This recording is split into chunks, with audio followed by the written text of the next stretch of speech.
Dad, you shouldn't have come. This isn't your kind of place. That's what my son said before he even hugged me.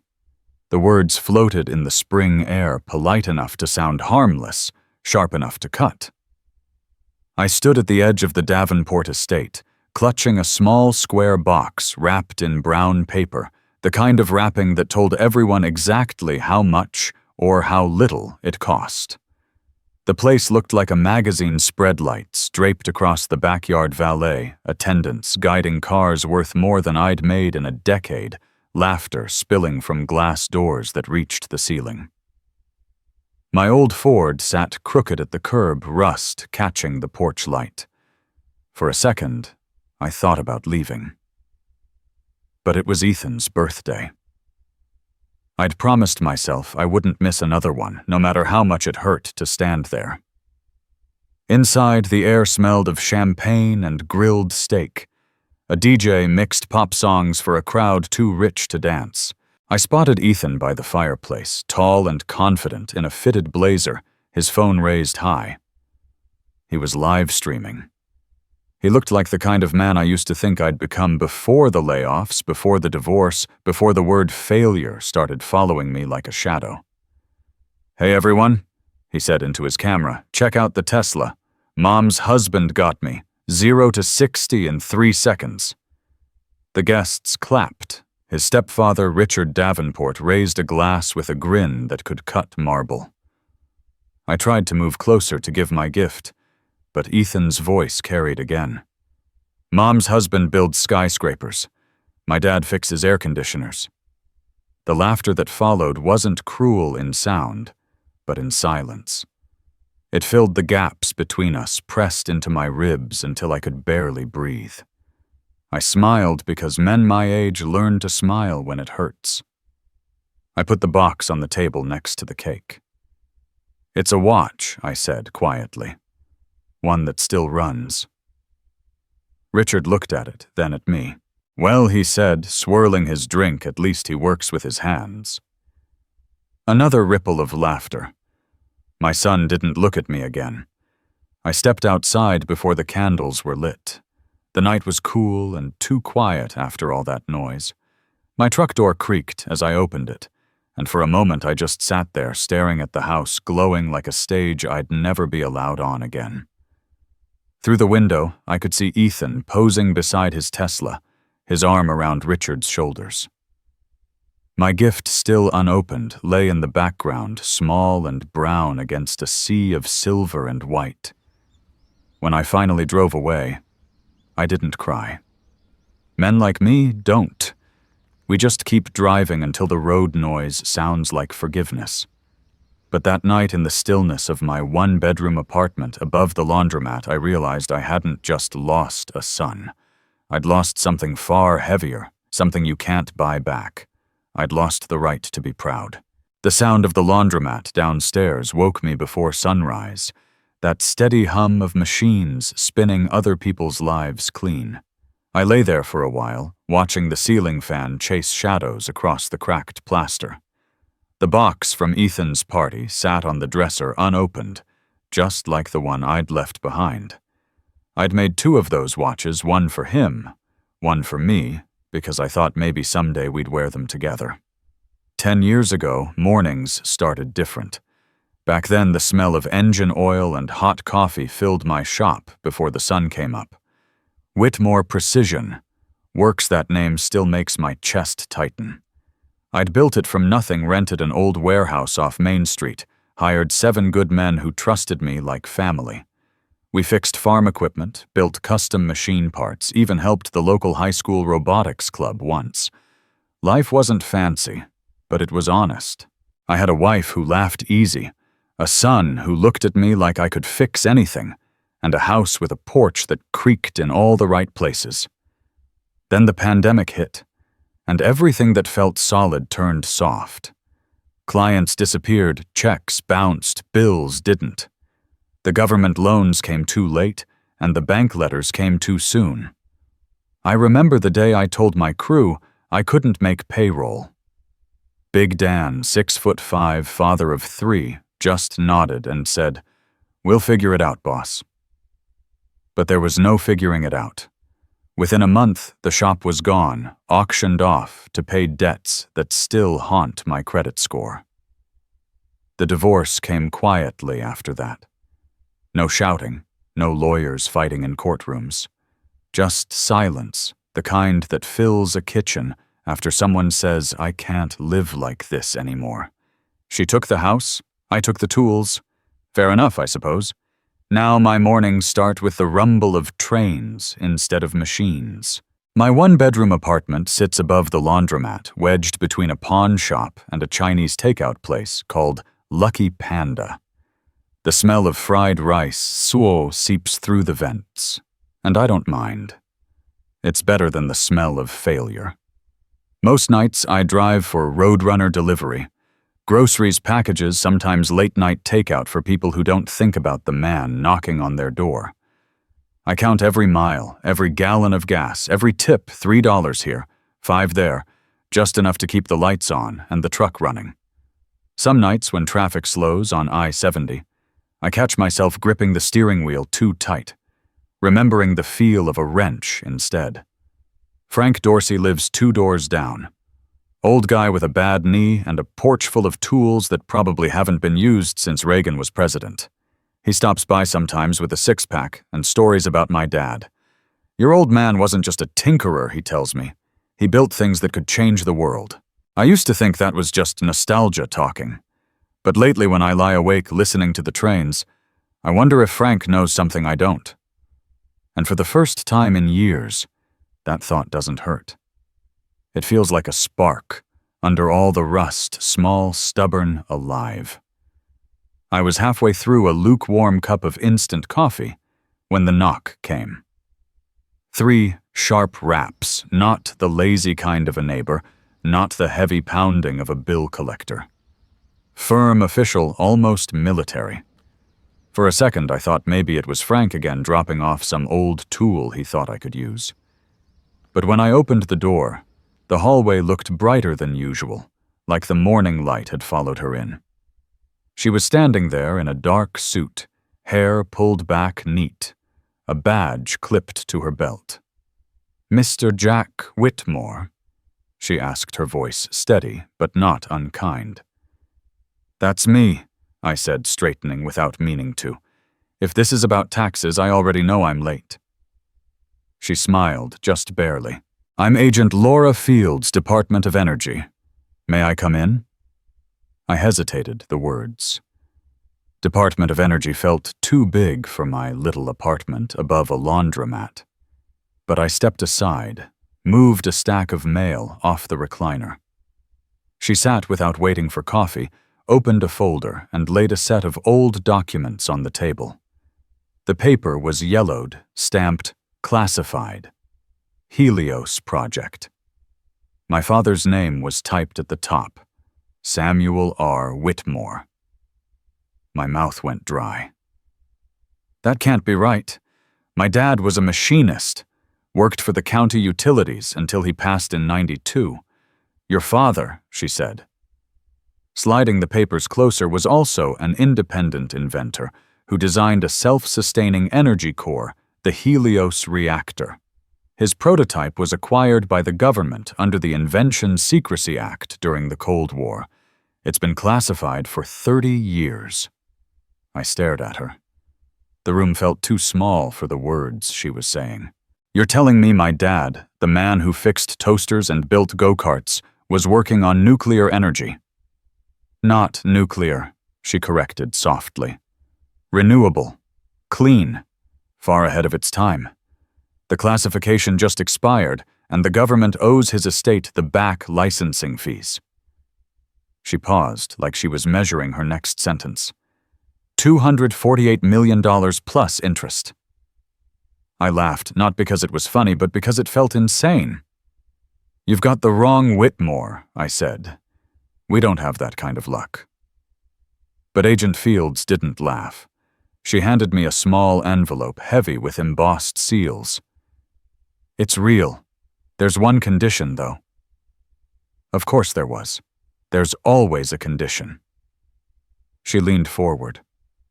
Your father built a containment vault at his old workshop labeled Vault 7. It's where the prototype and final documentation are stored. The vault was engineered with dual biometric security. It can only be opened by 2 generations of Whitmores, the inventor's son and his direct heir. You'll need to bring your son. The name Ethan hit me like a fist. My son, who hadn't answered my calls in months, who streamed his life for strangers but couldn't spare 5 minutes for me. I rubbed my forehead. He won't come. Then you'd better find a way, she said, standing to leave. You have 20 days before the claim expires. After that, it all reverts to the Federal Research Fund. She left her card on the table, and the door clicked shut behind her. For a long time, I just stood there listening to the washer rumble downstairs. The paper in my hand trembled slightly, not from fear, but from the strange feeling that my father, gone 3 decades, had just knocked on my door. For 2 days, I just stared at Agent Fields's card. It sat on my kitchen table beside a cup of cold coffee and the stack of unpaid bills I'd stopped opening months ago. $248 million. The number sounded like something from a dream someone else was having. But the part that wouldn't leave my mind wasn't the money, it was the condition. Bring your son, I called Ethan first, straight to voicemail. Then again, and again. On the 4th try, a robotic voice said the number was no longer accepting calls. He'd blocked me. I sat there listening to the silence that comes after a deadline. It's funny how quiet can feel heavier than shouting. By the next morning, I was in my truck heading toward the Davenport estate. The security gate gleamed like a mirror, tall enough to keep people like me out. A young guard stepped forward, hand resting near his radio. "Delivery?" he asked. "No," I said. "I'm here to see my son, Ethan Whitmore." He checked his tablet. "You're not on the list, sir." "I'm his father," I said. The words felt smaller than they should have. He hesitated, then spoke into his radio. A minute later, Ethan appeared at the top of the driveway phone, in hand sunglasses on, though the sky was gray. He looked every bit the man his stepfather wanted him to be: sharp, composed, untouched by the world I came from. "Dad," he said flatly, walking halfway down the drive. "You can't just show up here. It's weird." "I've been trying to call you," I said. "There's something I need to tell you. About your grandfather." He sighed, glancing back toward the house. "Mom's busy. Richard's got meetings. This really isn't a good time." "I'm not here for them," I said. "I just need 10 minutes. He lowered his voice, embarrassed. "Stop showing up, Dad. You make things awkward." Behind him, Richard Davenport appeared, crisp suit, practiced smile. "Jack," he said, extending a hand he didn't mean. "You know you could have just called me. We're all adults here." "I did," I said. Your assistant hung up. Richard chuckled softly, the kind of laugh that says, "I win." "You look tired. Let me help you out. Whatever this government nonsense is, I've got lawyers who handle things like that every day. You sign over authorization. I'll make sure it's all taken care of clean and simple. You'll get a fair cut." I looked past him to my son, who stared at the ground pretending this wasn't happening. "I'm not signing anything," I said. "This isn't about money." Richard's smile froze. "Everything's about money, Jack. You just don't have enough to realize it." The guard shifted, uncomfortable. Ethan took a step back toward the house. I could feel the gap between us widening a canyon years deep. "Tell your mom I stopped by," I said quietly. Then I turned, got back in my truck, and drove off before he could answer. That night, Frank came by with 2 beers. I told him everything about the agent, the vault, the condition. He scratched his gray beard, frowning. "You think the government forgot your dad's name," he said. "That reactor of his scared a lot of people back then. If they're knocking now, they want something, and you'd better be damn sure you know what it is." He left me with that, and the sound of trains in the distance. For the first time, I realized I wasn't just chasing money or pride. I was chasing a truth buried long before I'd ever failed. Frank's warning stayed with me like a slow echo. For 3 nights, I couldn't sleep. Every time I closed my eyes, I saw my father's name stamped on that old document, Samuel R. Whitmore Helios Project. The sound of trains outside my window felt like a clock ticking down those 20 days the agent had given me. Finally, before dawn on the 4th morning, I packed a thermos of coffee, tossed my old toolbox in the truck bed, and headed toward Riverbend, the town where my father's workshop still stood, or so Frank said. The drive took 6 hours, cutting through cornfields that stretched to the horizon and towns that seemed to have forgotten time. The further I went, the more the world thinned out. Gas stations turned into closed diners. Billboards faded to ghosts. I hadn't been back to Riverbend since I was 16. Back then, the shop had smelled like sawdust and metal, and my father had let me sweep the floor while he worked on his little projects, as Mom called them. I remember the way light used to pour through the windows at dusk, hitting the copper parts on his bench until they glowed like embers. By the time I pulled into town, the sun was low and orange, the color of old photographs. Riverbend looked smaller, emptier. Half the storefronts were boarded up. I found the building on the edge of the industrial park, Whitmore Engineering. Since 1978, the letters half peeled away, but still readable. The windows were broken weeds clawing through the cracks in the pavement. My key from 30 years ago didn't fit anymore, but the door gave after one hard shove. Inside, the air was thick with dust and memory. Old blueprints hung on corkboards, their corners curling. Rusted tools lined the walls like museum pieces no one cared to visit. I ran my hand over the old workbench, the same spot where Dad used to rest his thermos, the same groove where I'd once carved my initials when he wasn't looking. Beneath a tarp, I found an old metal cabinet. Inside were photos, black and white, one of Dad shaking hands with a younger man. It took me a second to recognize the face, younger, slimmer, but unmistakable. Richard Davenport. My throat tightened. The stepfather who'd mocked me in his mansion had once stood beside my father in this dusty shop. On the back of the photo in Dad's handwriting, First Investor, R.D. Promising Future. I searched the rest of the shop until I found a hatch near the far wall, half hidden beneath a sheet of corroded tin. The hinges screamed when I lifted it. A narrow staircase led down into the dark. I clicked on my phone light and followed the steps, each one creaking like it might give way. At the bottom was a door of reinforced steel, the kind you'd expect in a bank vault. Across its center, etched deep into the metal, was a symbol, a rising sun with the word Helios beneath it.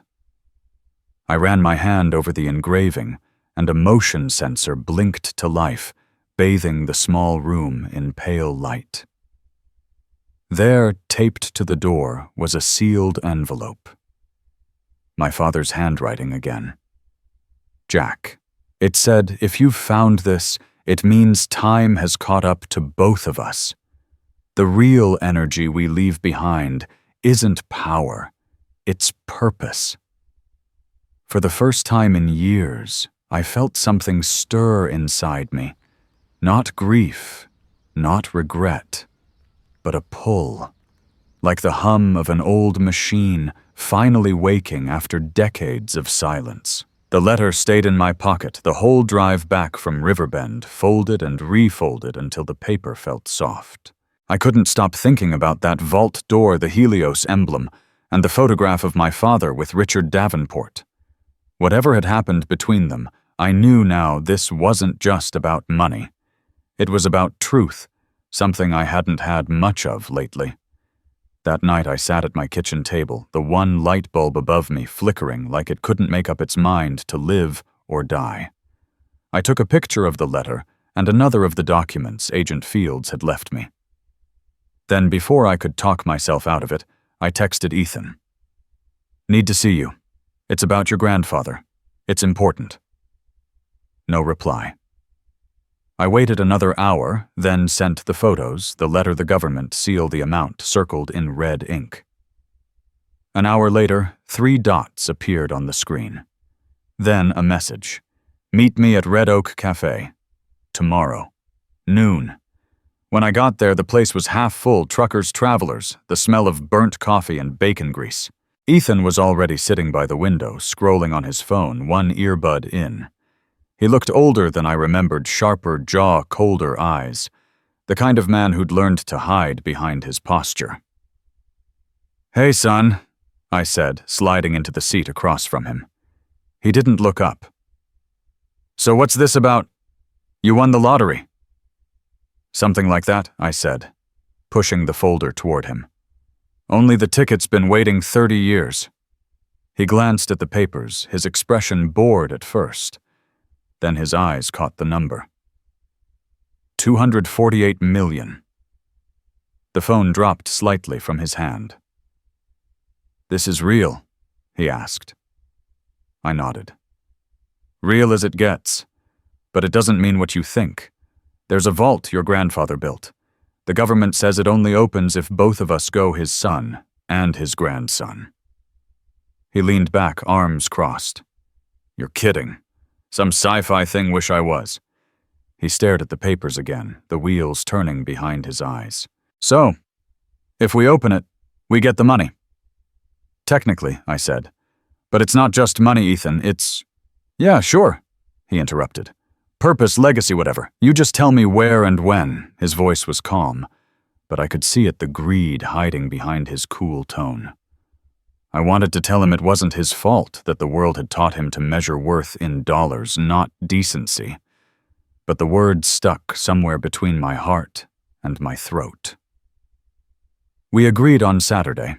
He'd drive his car, I'd follow. When he left the cafe, I watched through the window as a black sedan idled across the street. Richard sat in the driver's seat, sunglasses on, pretending not to look my way. My gut turned cold. That evening, as I locked up my apartment, my phone buzzed. A message from Agent Fields. "Mr. Whitmore, I've reviewed the files. There's more to this than the payout. Something your father never told anyone. Call me before you go to that workshop." I read it twice. My reflection ghosted in the dark window.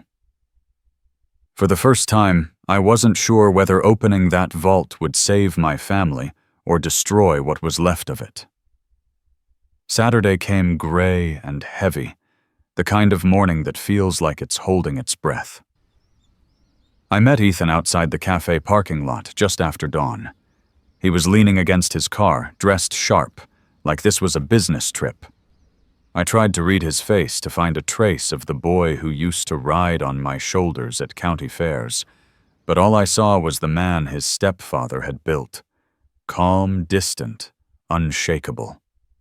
"Follow me," I said, starting my truck. We drove in silence most of the way to Riverbend, the highway stretching ahead like a ribbon of forgotten time. I caught glimpses of him in my mirror eyes on the road, jaw-tight phone lighting his face now and then. When we reached the old workshop, he stepped out and stared at the building like he was looking at a ruin from another planet. "This is it?" he asked. "Doesn't look like $100 million secret." "No," I said quietly, "but it's where the truth lives." Inside, dust danced in the morning light. The air smelled like rust and old oil, just like I remembered. I led him down the same narrow staircase I'd found before. The steel door waited for us, cold and unyielding, the word Helios glinting faintly. A sensor blinked to life as we approached. "Place your hand here," I told him. He hesitated. "This is crazy." Maybe I said. "But so was your grandfather. He pressed his hand to the panel. I did the same. There was a long hum, a click, then the heavy bolts began to turn. The sound filled the room, slow, metallic, final. When the door opened, a light poured out, soft but pure, like dawn breaking underground. Inside, a single cylindrical device stood on a pedestal connected to nothing, humming faintly alive. Around it, shelves of blueprints, journals, and film reels lined the walls. I stepped closer, reading the label Helios Reactor Prototype, active since March 1992. Ethan whispered, "It's been running for 30 years. Before I could answer, a motion sensor flickered on a small monitor in the corner. A video began to play, grainy, at first then clear enough to break me. It was my father standing right where we were. His hair was darker, his eyes bright with conviction.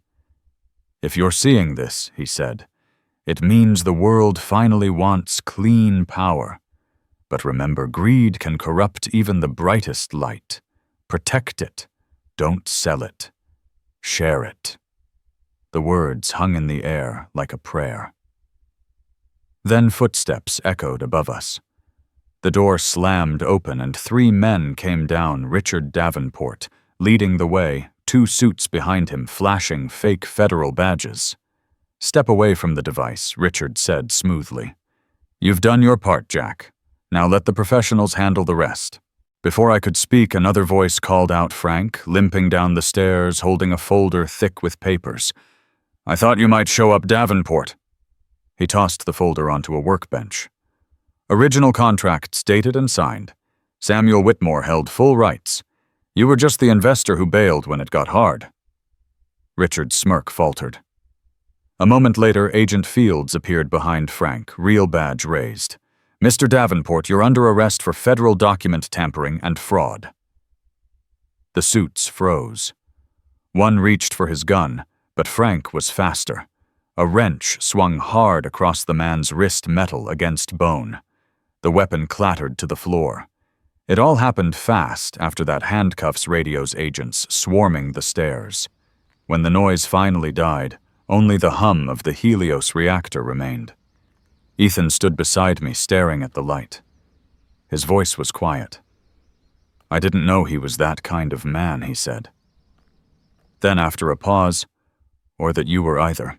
I looked at him, and for the first time in years, I saw not the distance, but the bridge. ChatGPT said, "The light from the Helios reactor still shimmered in my memory days after the chaos ended." When Agent Fields sealed the vault, and the men in suits took Richard away, the air in that workshop felt different, not just lighter, but alive, like my father's presence was still humming through the walls. The government verified the documents within a week. Every claim Frank had dug up checked out. My father's name was restored, and the estate payment, all $248 million of it, landed in an account with my name on it. The zeros didn't look real, not after years of counting coins for gas. But the number didn't make my hands shake. Ethan did. He was the one who came to me the next morning, standing awkwardly in my doorway with a duffel bag slung over his shoulder. "Mom thinks I'm crazy," he said. "But I quit Richard's company. I want to work with you." I didn't know what to say. All I could do was nod and move aside. He stepped in and looked around my small apartment like it was the first real place he'd been in years. We spent the next few weeks in Riverbend, cleaning out the workshop.